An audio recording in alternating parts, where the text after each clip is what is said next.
Breaking news, a suspect indicted in a 20-year-old cold case. The Bristol County District Attorney's Office says new DNA evidence led investigators to a suspect in a brutal 2001 homicide in New Bedford. I sat down with DA Thomas Quinn to talk about the arrest that was decades in the making. It's a story you'll see only on 12 News.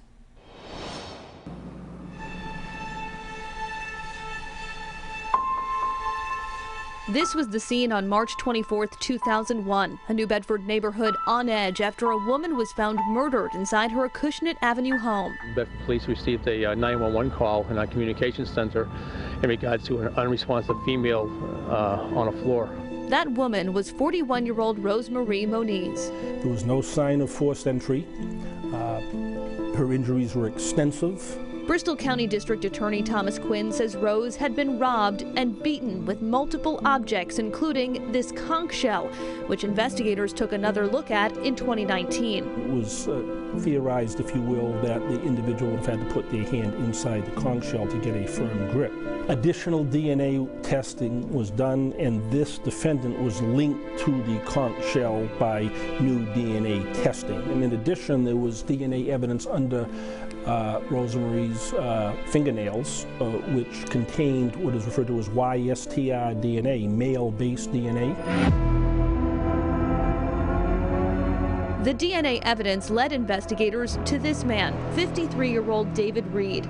He's also now been charged with a 2003 assault at this New Bedford shopping plaza where he allegedly beat a woman with a tire iron.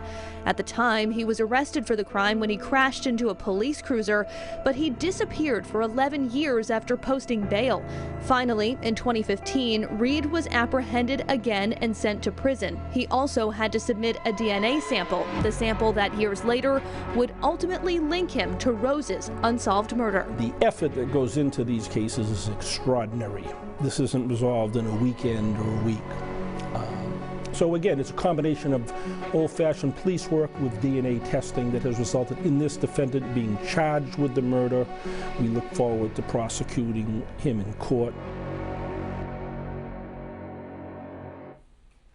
An arraignment date has yet to be scheduled for Reed, but who is he and why did Rose let him into her home? To get those answers, I spoke with Rose's family, including her son, who was 18 at the time and was initially considered a suspect. We'll hear from them coming up new at 6. Now a 12 News exclusive, a man now charged in a 20-year-old cold case. As we first told you at 5, the Bristol County District Attorney's Office says new DNA evidence led them to a suspect in a brutal New Bedford murder. Rose Moniz was found beaten inside of her New Bedford home back in 2001. I spoke with her brother and her son, who was considered a suspect at the time. They tell me the man now charged with her murder was a pallbearer at her funeral. Accompanied by his uncle, Robert Moniz visits the grave of his beloved mother, Rosemarie. The New Bedford mother was 41 years old when she was robbed and murdered inside her Acushnet Avenue home. It was March 2001. Robert was 18 and had quietly come home after a late night out with friends. He went upstairs to bed, not knowing his mother had been brutally killed. It was Rose's father who made the discovery the next morning. I woke up to him screaming, saying, you know, your mother's dead, your mother's dead. I couldn't even kiss her, you know, but I remember just kneeling down on the side next to her and just, you know, rubbing her leg. And but yeah, what I saw, can't get out of your mind, ever. There were no signs of forced entry into the home, and suspicion fell directly on the teenage Moniz. That was one of the worst feelings for me, thinking about that and thinking that I might possibly go to jail for something like that. And almost it got in the way of me even grieving normally for her. 20 years went by before a major break in the case this fall. DNA newly discovered inside a conch shell used in the fatal beating matched with 53-year-old David Reed. Reed is Rose's half-brother, born out of an extramarital relationship had by Rose's father, the same man who discovered his daughter's body that March day. You know, I always told my mother and father, we're going to find out who it was. We'll find out. I'm glad they're not here to know, because that would have killed them. Rose's brother, Fred Cunha, says they were a close family. He remembers the good times with his sister, the family trip to Disney just before her death, their shared laughter and cups of coffee. Rose was the most awesome, gentle person you could meet. Knowing his half-brother now stands accused of his sister's murder is a bitter pill to swallow. The day of the wake and the funeral, they were both pallbearers for my sister. It was all the boys, the 4 boys of us and those 2 boys. He carried her casket. He carried her casket. Fred and Robert tell me closure hasn't arrived just yet, but it's closer than ever, though Robert still wishes he could relay this message to his mom. Sorry I didn't come home that night, and I wish I was around more, but when you're young in that age, it's, but yeah, I just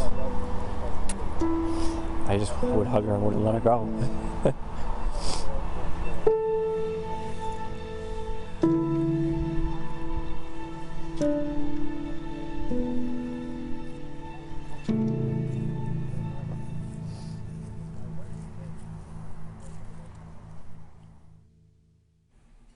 And Rose's family tells me they fell out of touch with David Reed in the years after her death and didn't tell investigators about his existence until recently. Reed's arraignment has yet to be scheduled.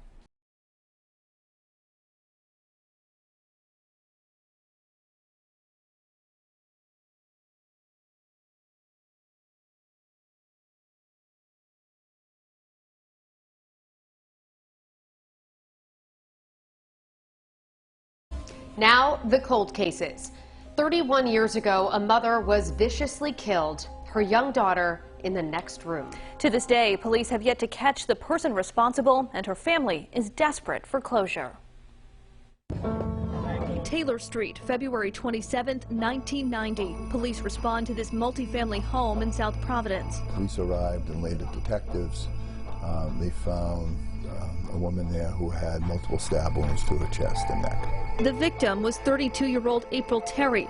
Providence Journal reports from the time said Terry's 4-year-old daughter watched television in another room while the grisly murder took place. The girl was unharmed, and there were no signs of forced entry into Terry's second-floor apartment. This person she knew, and she knew them well enough to invite them into her home. This woman is a relative of Terry's, but asked that we not name her out of fear for her and her family's safety. She didn't deserve to die that way. No one deserves to die, period, like that, violently. There's just way too much violence in this world as it is. Those who knew Terry say she was friendly and social. Her sudden and violent death put a chill over her family. What goes through your mind when you're given news like that? Shock, disbelief, how, who, a lot of things go through your mind at that time. Despite the passage of 31 years, Providence Police Major David LePayton says Terry's case is considered active. He declined to say whether there's DNA evidence to be tested or exactly what information Terry's young daughter was able to provide about her mother's killer. At the time of her murder, the Providence Journal reported Terry had called police just days prior to report her boyfriend had beaten her. According to the newspaper's report, he was behind bars at the time of her death. LePayton declined to comment on any suspects. There is, like I said, other evidence that's being worked on now. So hopefully we'll have some conclusion with this soon. What would it mean to your family to have an answer about who committed this crime? What every family wants, closure. And if you have any information about April Terry's murder, Providence Police want to hear from you. For more information on this and other cold cases, or to tell us about one you think we should cover, head to WPRI.com.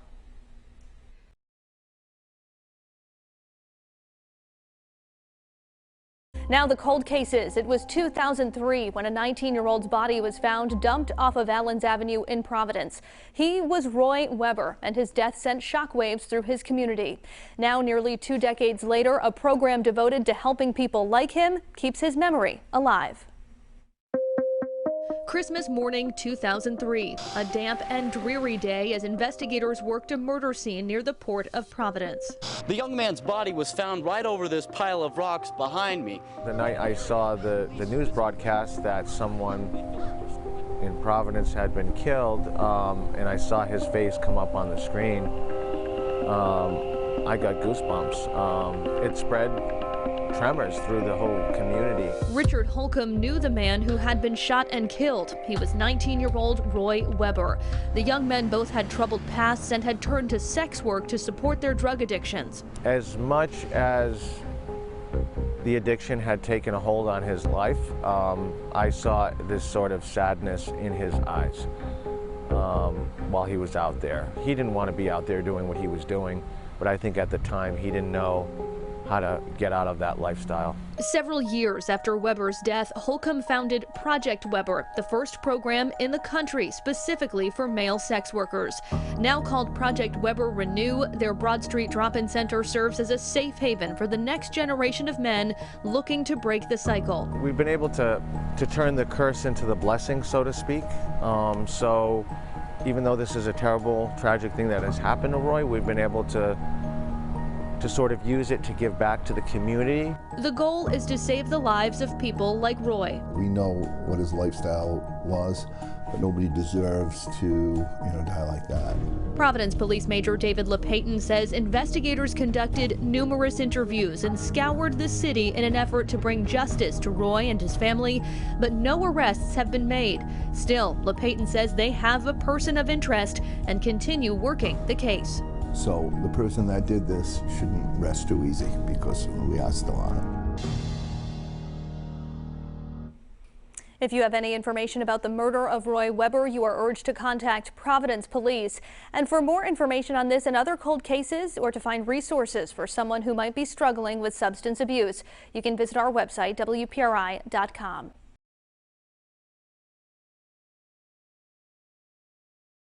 Now, the cold cases. She was often called the richest girl in the world, but was Doris Duke also a murderer?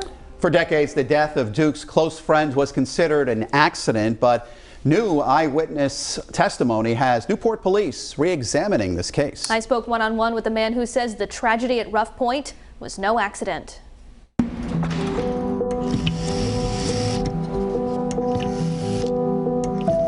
October 8th, 1966. It was front page news. The friend of billionaire tobacco heiress Doris Duke was struck and killed the previous night by a rented station wagon at the gates of her Newport mansion, Rough Point. Duke was behind the wheel. In the following days, the local papers reported the man's death was ruled an unfortunate accident. Police believe Duke was the sole witness, but we've learned that's not true. Down to Rough Point. Bob Walker is 68 now, but on October 7th, 1966, he was a 13-year-old paper boy driving down Bellevue Avenue not in a Mercedes, but on his bicycle. That's when he heard something strange. There was the roar of a motor, the scream of a man, the crash of steel, the motor re-accelerated, the scream turned to a horror of no! And the secondary crash that occurred. This is where it happened. Walker drove us to the scene where 55 years ago he says he saw Duke exit the driver's side of that car. And she just spun on a dime on me. And I said, "Can I help you, ma'am?" And she said, "You better get the hell out of here." And I wasn't prepared for that. It wasn't until the news hit the papers the next day that the teenage Walker realized the full gravity of what he heard. And at that moment, I realized there was a guy under the car. The man was Eduardo Torella, interior designer for the Stars. He was a wonderful person, incredibly loving and generous. Reached by phone, his niece, Donna Lohmeyer, tells 12 News her uncle's Hollywood star was rising. He planned to resign from his position with Duke and decided to go to Newport to tell her. Everybody tried to talk him out of it, but he wasn't built that way. He felt he owed her a face-to-face. The meeting was the last time Torella was seen alive. Bob Walker's father told him to never speak of what he saw or heard that night. And it wasn't until this year, when Walker picked up a copy of Peter Lance's new book, Homicide at Rough Point, that he realized his memory matched a theory posed by an investigator. Walker knew it was time to talk to police.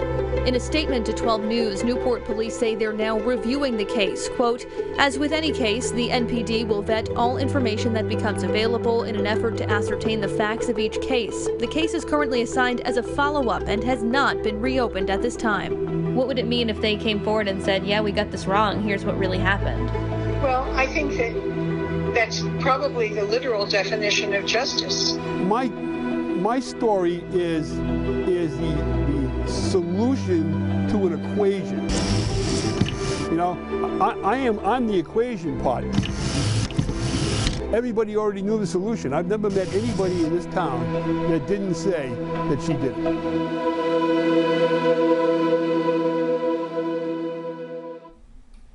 Doris Duke died in 1993. She was never criminally charged with Torella's death, but she was found negligent in a civil suit. For more on this and other cold cases, head to our website, WPRI.com.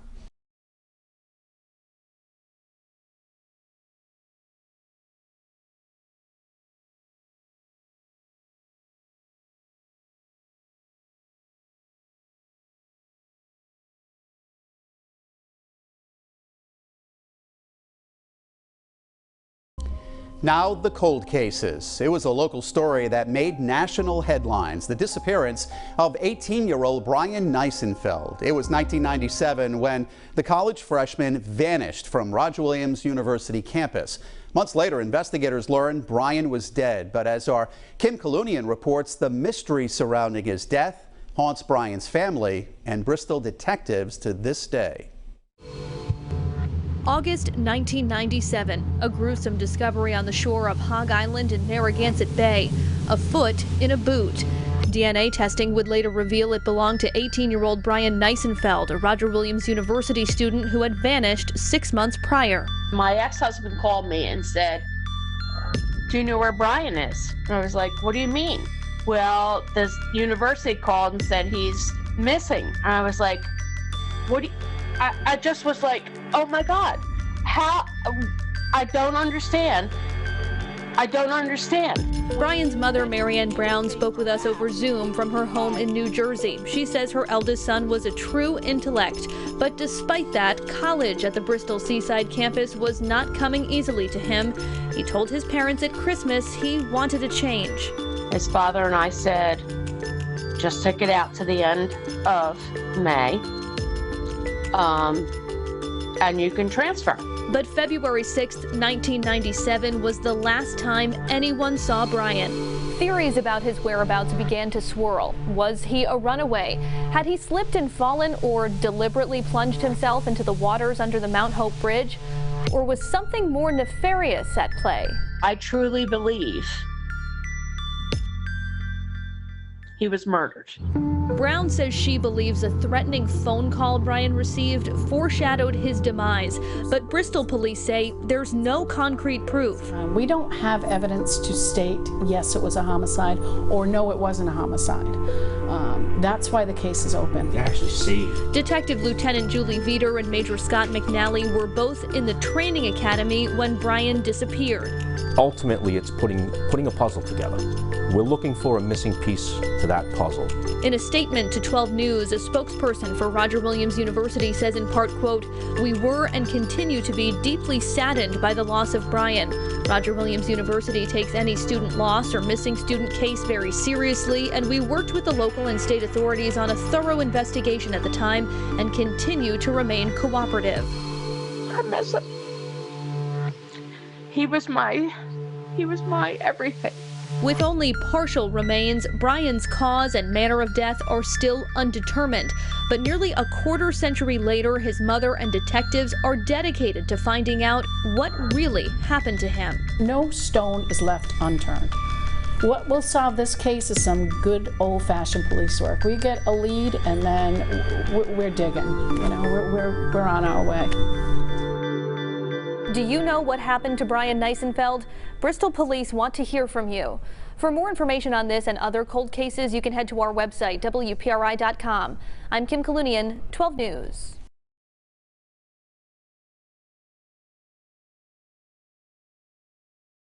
First at 5:30, tonight's cold case. We're going back nearly 43 years to August of 1978. Good evening, I'm Kim Kalunian. I'm Mike Montecalvo. 21-year-old Susan Greenhal was struck and killed by a car while walking in Narragansett, but the person behind the wheel never stopped. And to this day, their identity remains a mystery. Now, since we started asking questions about the case, Narragansett police are retesting evidence, and they're hoping that you might have information that could help get justice for Susan and her family. She was a sweetheart. She was really loved people. Jack Greenhal remembers his older sister Susan fondly. This was her senior Cranston High School West. The pair were raised in Cranston, but in the summer of 1978, 21-year-old Susan was heading out for a fun night in Narragansett with friends. She would never return home. Seems like it was yesterday, but it was 43 years ago. It was an unseasonably cool and rainy August 24th. Donna Richards and Dolores Calabrese were among the friends with Susan for the night. And then we spent the whole night at Schiller's until it was time to pack up and leave. And then I realized she wasn't there. I don't know when she left. So I said, well, we'll go check at Caesar's. And we all got in the car and we headed to Caesar's. Didn't find Susan there either. Susan was not at either nightclub, but this was 1978. No cell phones or text messages. Her friends thought she might have met up with someone else, and they went home. Narragansett police tell 12 News that Susan left the bar on foot following an argument with her boyfriend, and he might have been one of the last people to see her alive. He told investigators that Susan was walking back to Schiller's in the rain when they went their separate ways. It was the next evening when a young boy on a bicycle spotted Susan's purse. Police then found her body nearby in the brush off Ocean Road. The medical examiner said she had been hit from behind by a car. And the next thing I got was a phone call from Donna telling me that Susan had died. And I said, what do you mean? She goes, she was hit by a car. And then I think we both just were quiet for a few minutes. I didn't know what she was thinking, and I don't think she knew what I was thinking, but I think we thought exactly the same thing. Which was? Which was that this wasn't an accident. Police say their evidence does not indicate any foul play, but they are looking to talk to anyone who might have been on Ocean Road that night. Investigators telling 12 News they are now resubmitting evidence to the state crime lab for testing, including a paint chip that was found on Susan's body. She wanted to be a model. Her friends and family hope someday to know what really happened that night. Oh, every day, the day doesn't go by. The day doesn't go by, I don't think about her. And if you or someone you know was in Narragansett the night of August 24th, 1978, police want to hear from you. Right now on WPRI.com, we have the descriptions of 3 cars that were spotted in the area before Susan was killed. Plus, you can read up on other cold cases or tell us about one that you think we should cover.